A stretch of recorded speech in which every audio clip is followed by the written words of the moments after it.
What's up, y'all? This is the Curious One, and we're kicking it at the ugly table. I'm gonna be showing you guys another figure that I just got in. I think it's probably another very old figure, but while I was searching Target, this figure kept popping up, and I really liked the way it looked. I don't have anything for it to go with as of this moment, but I was buying the neutral zone Spider-Man, and I didn't want to pay the $6 for shipping, so I added this figuring. I just started looking for something else that I kind of wanted, so that I could skip out on the shipping, because sooner or later I'm probably going to pick up more than one figure. You know what I mean? So I just slapped them together, and to save myself that $6, which would have been $12 had I bought the two separately. But I gotta tell you, after playing with the neutral Spider-Man a little bit more, I really hate that body. I don't think that body is worthy of a Spider-Man, and in the future I will be avoiding that body at all costs. It was my first experience with it. Strangely enough, even though I love Spider-Man, I really didn't have that big of a collection, and I really like X-Men, and I don't have any until now. So what I picked up was the retro card Uncanny X-Men Marvel's Rogue on the retro card.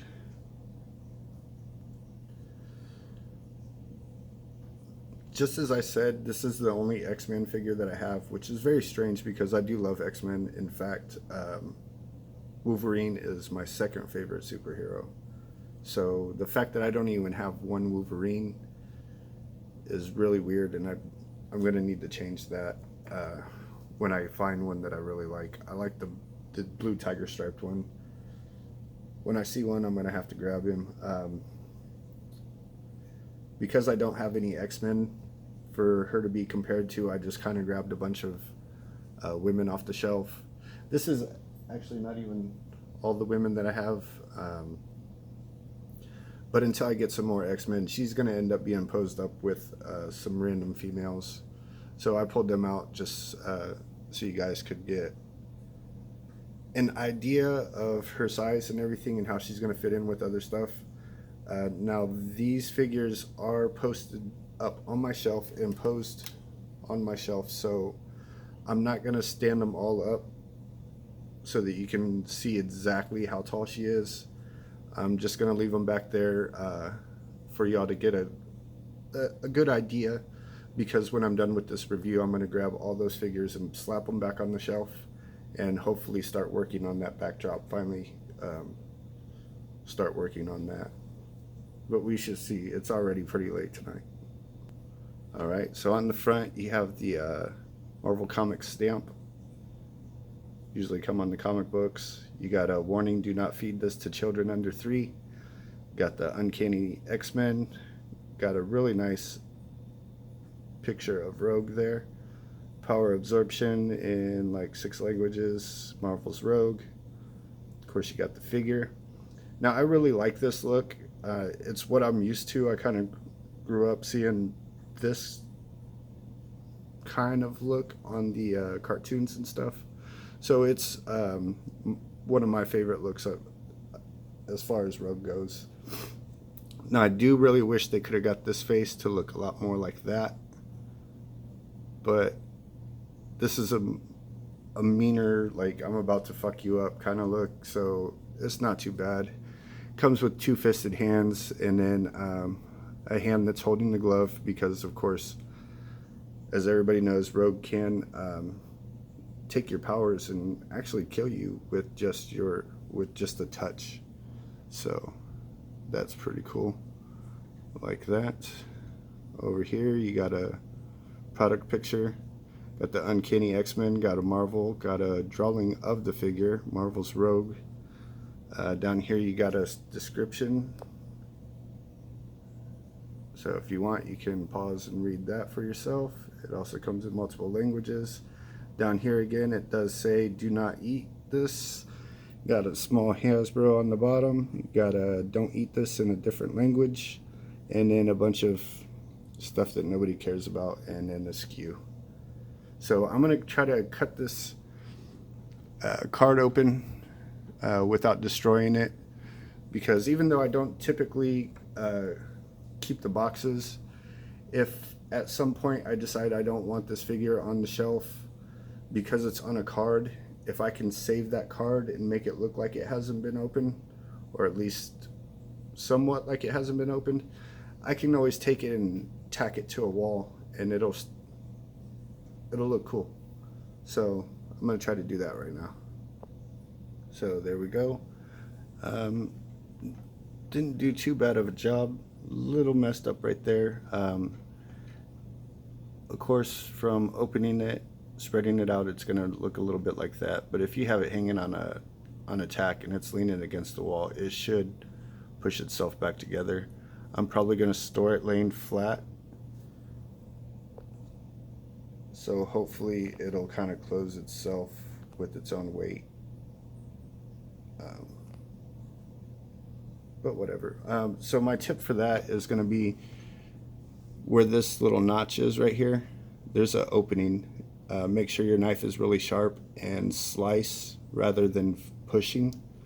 And what I did was I cut it all the way up to here, and then I made sure that it was cut back into here. And then I also went back in from here and cut to about right there and up to about right there.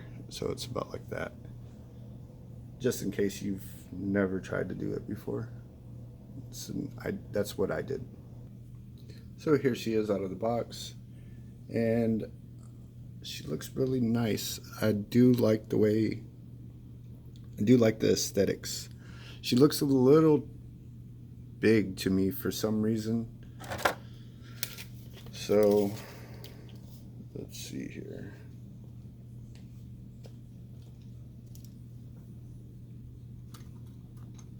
Looks like she's about 6¼ inches.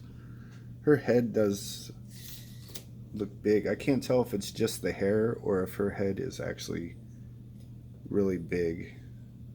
But I can already tell you one thing that could be an annoyance is this strap down here, little green strap, and it's meant to make it look a little bit more like the like it's part of the equipment, but it's loose on there, so it can be pushed. It can get pushed around, and if you're not paying attention, you get yourself set up to take a picture or something and realize that you pushed that all over the place. So then you got to pick the figure up and try to move it around. And same thing with those. Her feet are a bit small, and because she doesn't have any boot cuts, you can't really like change her feet. All you can do is break up that green by twisting her thigh cut, which is kind of disappointing, but it's something that I've come to find from the Marvel Legend figures. They don't have boot cuts. Hopefully that's something that's going to change. If you have any of the classified series, you'll know that the majority of the females do have the boot cuts there. Unfortunately, they do still have the single jointed elbows, except for Lady J, I believe, so far. I can't remember the movie Baroness, but it does kind of seem like they're going in the right direction. At one point, I was in a live stream and asked about female characters and was told that they don't sell very well. And my only comeback was pretty much, hey, well, if you give them better articulation, they might sell better, you know? If they're basically a statue and you can just move their arms and legs, and there's not a lot of appeal, especially for people that maybe they don't want to play with, they don't want girl figures for some reason. To me, I don't care. If they look cute, I'll pick them up. I'll throw them on the shelf somewhere. I even have a shelf that just has, like a small little area of my shelf that just has random female figures that I found for cheap, thought was cute, picked them up, and they're just there. Like this one here, her and her, and then what is it? There's a Black Series figure, the one with the purple and orange hair. I didn't care about that figure. I just picked it up because I thought it was cute, and I found it for a good price. Let's see. I'm getting completely off of track here. So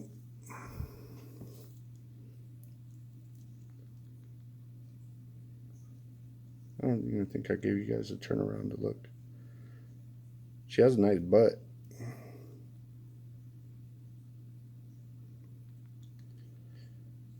But as far as I can see, the paint on her came out really good. Probably better than the majority of the figures I get. They usually have some paint issues. But yeah, because of her big old 80s hair, you're getting like no up. Can get some down. Now with most flying people, get a little bit of tilt or whatever, and you can spin her head a little bit there and there. With most flying people, you really want their head looking to be able to look directly up. A lot of the times that I see this, this character, though, she's usually kind of like floating, like she's in the air, but she kind of looks like she's floating more than she's straight up flying. So to me, that's not that big of a deal. She does have a ball joint here, so you're going to get a little bit of rocking, and you can actually spin her all the way around. Not too much ab crunch. You get some pretty good back. So yeah, I suppose if you're having her fly kind of like that, you can that works. I think that would work. Not the greatest for flying, but I mean, what do you expect with that much hair, Let's see. Then you get to a T-pose, spins all the way around.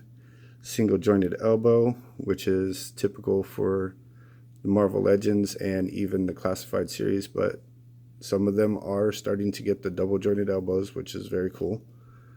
Do like that. You get a swivel here, and you're going to get the dice rolling hands for the fists. Does kind of seem like it was pulling that peg out trying to rock that, though. Same thing on this side. No waist cut, which is typical for Marvel Legend females. I kind of wish they would change that as well, but I think they're kind of going for, like, they want that really hippie Coke bottle look, and they don't want to break it up.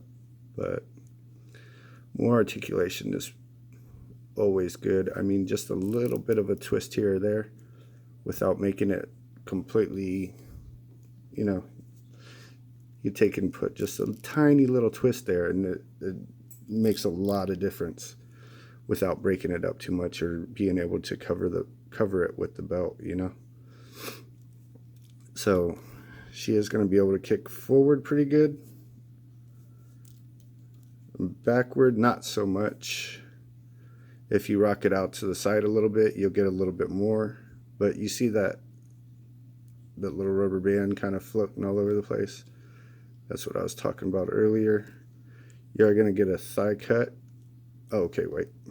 So forward, back, side, side. Now that's better than the neutral Spider-Man that I picked up with her.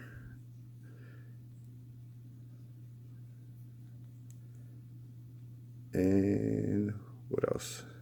I said the thigh cut. Double jointed knees. Pretty good. Not the greatest, but it's because of this floaty piece here, and she has really nice calves.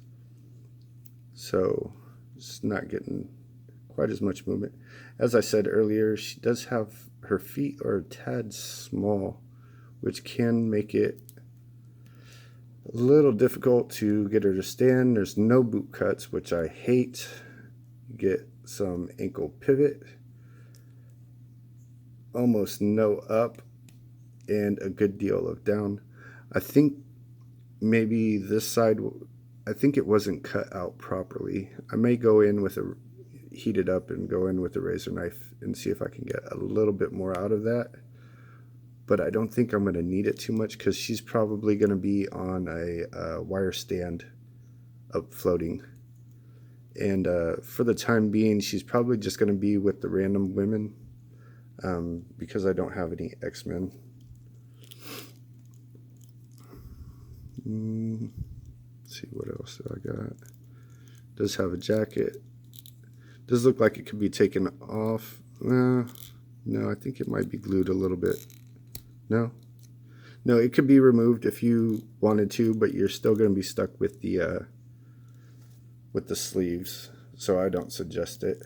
These are also can be moved, so when you go to switch out the hands, be sure that you don't lose those. Here she is with the hands switched out, about to take somebody's powers. I'm pretty sure that these hands have been issued with a lot of female characters, mainly ones that do magic and stuff like that. As I said, though, I don't have a huge Marvel Legends collection, and the ones that I do have did not come with those hands. I believe they only came with weapon holding hands, except for the Shang-Chi female. She came with a bunch of different hands, but I don't think none of them were those. So that's pretty cool. Oh, actually, I should have taken that off. That should not be on there because that is part of her glove. Silly RJ. I just noted a spot down in there. Also, earlier I saw that. But for the most part, that's going to be covered up. And you're not really going to see too much. Especially for now, since, she's a flyer, and the random women I actually have on the top shelf. So none of that's going to be visible. I'm cool with it. I do really like this figure, and I don't regret picking it up whatsoever. Yeah, I really dig it.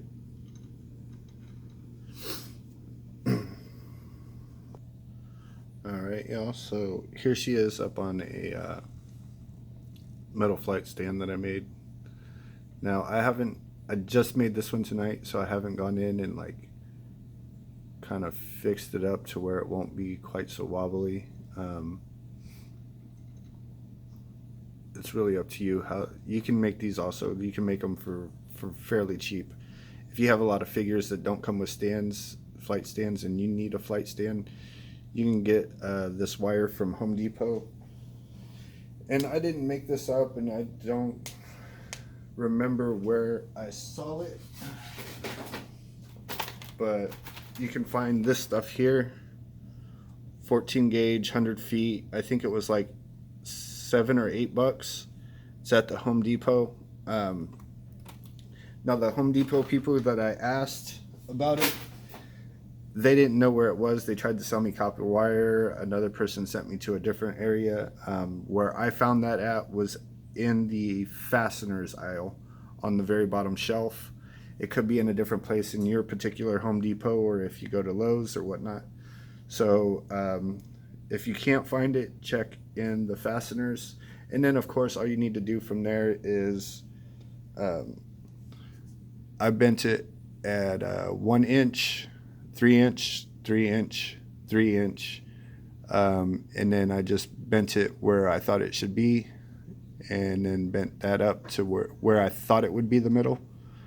And I originally, for this one in particular, I measured it off 20 inches. That's what I normally do, and then I decide how tall I want it to be when I get the figure posed up the way I want it. And then I cut it, and then use this shrink wrap right here fits on it just about right. I cut off little pieces from it and then heat it up. Now what I've started to notice is don't make them too short. Cover enough of that wire to where when you want to pull them off of the stand, you can actually get a hold of that shrink wrap and pull it out. Otherwise, you're just going to end up, that tip is going to come off and be inside your figure. So do the heat shrink long enough to where you can grab a hold of it.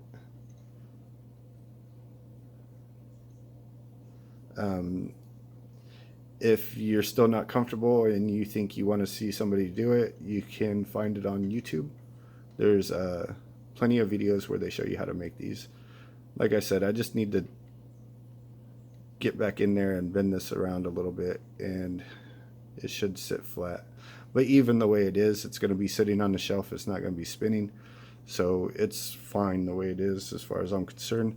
One thing I forgot to mention earlier that I just noticed is that the yellow is going to show there in the portion between the jacket and the sleeve. If that really bothers you, go ahead and grab some brown paint, cover that up.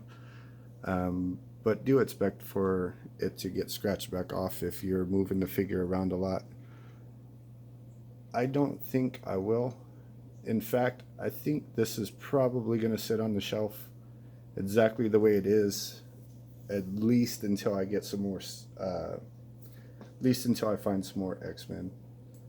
Then I may start a shelf just for the X-Men. So,